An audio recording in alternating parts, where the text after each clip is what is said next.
Mafia boss ने उस औरत को कैद कर लिया जिसे वो सबसे ज्यादा प्यार करता था। वो उससे मिन्नतें करने लगा, मुझसे थोड़ी सी भी मोहब्बत कर लो, लेकिन औरत ने ठंडे स्वर में कहा, मैं कभी भी एक निर्दयी शैतान से प्यार नहीं कर सकती। अगले दिन उसका मंगेतर उसे ढूंढने आया, लेकिन वो उसे बचाने नहीं बल्कि उसकी सौतेली बहन के साथ मिलकर उस कमरे को जलाने आया था। आग की लपटों के बीच वो आदमी दौड़ता हुआ अंदर गया और उस औरत को अपनी बाहों में भर लिया। उसने फैसला किया, मैं हमेशा तुम्हारे साथ रहूंगा। जब उसने फिर से आंखें खोली तो पाया कि वो उस वक्त में लौट आया है जब वो उससे पहली बार मिला भी नहीं था। इस बार उसने ठान लिया वो उसे अपने प्यार में जरूर डुबोएगा। उसने उसे एक गुमनाम संदेश भेजा जिसमें केवल एक कमरे का नंबर था। जब औरत वहां पहुंची तो उसने देखा कि उसका मंगेतर उसकी सौतेली बहन के साथ इश्क फरमा रहा था। गुस्से में उसने पास रखा पानी का बाल्टी उठाया और दोनों पर उड़ा दिया। ये सब देखकर वो आदमी दूर से मुस्कुरा उठा, जैसे उसकी योजना सफल हो गई हो। जब वो घर लौटी तो उसके पक्षपाती पिता ने उसे मजबूर किया कि वो अपनी सौतेली बहन से माफी मांगे। दुखी होकर वो बारिश में अकेली चल पड़ी। कुछ ही देर में वो बेहोश होकर जमीन पर गिर पड़ी। तभी वो आदमी वहां पहुंचा। उसने उसे अपनी बाहों में उठाते हुए कहा, अब तुम्हें किसी की जरूरत नहीं, मेरे पास रहो, बस मैं ही काफी हूँ। वो उसे अपने घर ले आया। वो उसके शरीर की खुशबू को गहराई से सांसों में भरने लगा, लेकिन जैसे ही उसने देखा कि वो होश में आने वाली है उसने खुद को संभाल लिया। औरत ने पूछा, आप कौन है? तभी नौकर ने उसका नाम बताया। उसे याद आया, लोग कहते थे कि ये आदमी बहुत खतरनाक और निर्दयी है।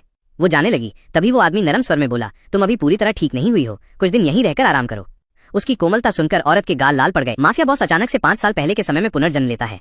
अपने पिछले जन्म में उसने उस औरत को हमेशा अपने नियंत्रण में रखा था, लेकिन अपनी मौत तक भी वो औरत उससे कभी प्यार नहीं कर पाई। इस बार उसने ठान लिया कि वो पहले उस औरत को अपने प्यार में डुबोएगा। जब औरत को उसके परिवार ने घर से निकाल दिया तो उस आदमी ने उसे अपने घर में जगह दी।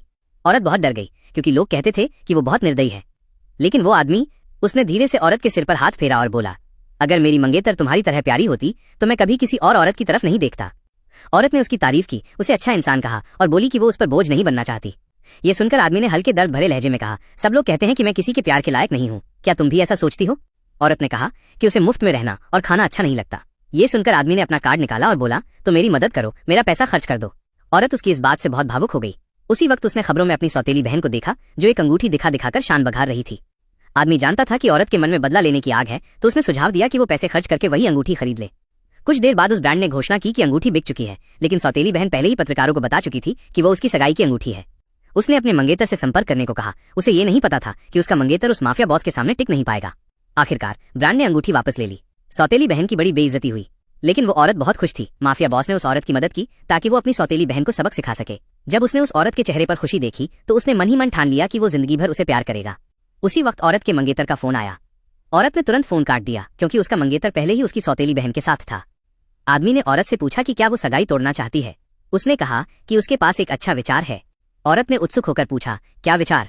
आदमी ने मुस्कुराते हुए कहा, अगर तुम मुझसे सगाई कर लो तो कोई तुम्हें तंग नहीं कर पाएगा। औरत थोड़ी झिझकी तो आदमी ने मासूम बनकर दुखी होने का नाटक किया। औरत ने पहले कभी अपने परिवार या मंगेतर से सच्चा प्यार महसूस नहीं किया था। सिर्फ वही आदमी था जो उसके साथ सबसे अच्छा बर्ताव करता था, इसलिए उसने उससे सगाई करने के लिए हामी भर दी।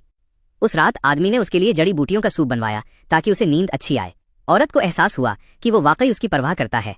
वो उसका शुक्रिया अदा करने के लिए उसके लिए एक तोहफा खरीदने गई, लेकिन रास्ते में उसकी सौतेली बहन से सामना हो गया। सौतेली बहन ने उसका मजाक उड़ाते हुए कहा कि वो पूरी तरह नाकाम औरत है। ये सुनकर औरत के बॉडीगार्ड ने गुस्से में आकर सौतेली बहन की कलाई मरोड़ दी। घर लौटने पर आदमी ने गुस्से में बॉडीगार्ड को आदेश दिया कि दूसरी तरफ को और सजा दी जाए, लेकिन उसी पल उसने प्यार से औरत का दिया हुआ तोहफा अपने हाथों में लिया।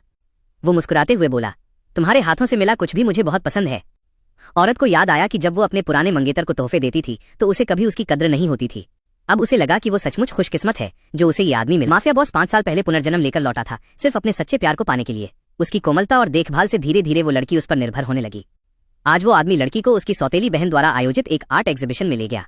क्योंकि लड़की ने एक मुखौटा पहना हुआ था, उसके पिता और सौतेली बहन उसे पहचान नहीं पाए। आदमी एक पेंटिंग के सामने जाकर रुक गया। वो जानता था कि ये पेंटिंग उसी लड़की ने बनाई है, लेकिन लड़की के पिता ने दावा किया कि ये पेंटिंग उसकी सौतेली बहन की है। लड़की के चेहरे पर उदासी देखकर आदमी ने तुरंत एक वीडियो चलाया जिसमें लड़की को वो पेंटिंग बनाते हुए दिखाया गया था। फिर उसने सबके सामने सौतेली बहन को घुटनों के बल झुककर माफी मांगने को कहा और लड़की के पिता पर आरोप लगाया कि वो हमेशा सौतेली बेटी का पक्ष लेते हैं। घर लौटने के बाद लड़की ने आदमी को गले लगाया और कहा, अब से मेरा कोई नहीं, सिर्फ तुम हो। आदमी ने प्यार से मुस्कुराकर जवाब दिया, तो चलो सगाई कर लेते हैं। लड़की ने सहमति में सिर हिला दिया, लेकिन सगाई से एक दिन पहले उसे उसके पूर्व मंगेतर का फोन आया। उसने कहा, अगर तुम होटल के कमरे में नहीं आई तो मैं वो सारे प्रेम पत्र सबको दिखा दूंगा जो तुमने मुझे लिखे थे। ये सुनकर आदमी ने अपने बॉडीगार्ड को आदेश दिया, पूर्व मंगेतर को सजा दो। आखिरकार सगाई का दिन आ गया। जब लड़की ने सबके सामने अपना मुखौटा उतारा तो एक अमीर मेहमान बोला, ये चेहरा तो कहीं देखा है। पूर्व मंगेतर समझ गया कि अब वो लड़की कभी उसकी नहीं रही। आदमी ने सगाई की रस्म पूरी की। इस बार उसने सचमुच उस औरत को पा लिया जिसे वो सबसे ज्यादा प्यार करता था। वो बहुत खुश था। पर उसी रात लड़की ने अपने पिछले जन्म का सपना देखा। माफिया बॉस 5 साल पहले लौट आया था, इस बार सिर्फ अपने प्यार को पाने के लिए। इस जन्म में आखिरकार उसने उस औरत से शादी कर ली जिससे वो सबसे ज्यादा प्यार करता था। शादी की रात औरत ने अपने पिछले जन्म के उस निर्दयी आदमी का सपना देखा, लेकिन उसने परवाह नहीं की क्योंकि अब का वो आदमी बेहद नरम दिल और प्यार करने वाला था। एक दिन जब औरत काम पर थी तो एक सहकर्मी ने एक्टिंग सीन के दौरान उसके सिर पर हाथ रखा। आदमी ने ये देखा और उसे घर ले गया। उसने अपनी भावनाओं को नियंत्रित करने की पूरी कोशिश की, फिर धीरे से बोला, मुझे अच्छा नहीं लगता जब तुम किसी और मर्द के करीब जाती हो, इससे मुझे बहुत तकलीफ होती है। औरत ने उसे गले लगाते हुए कहा, मैं अब से दूसरे मर्दों से दूरी बनाकर रखूंगी। आदमी ने भी माफी मांगी और कहा, मैं आगे से तुम्हारा और सम्मान करूंगा।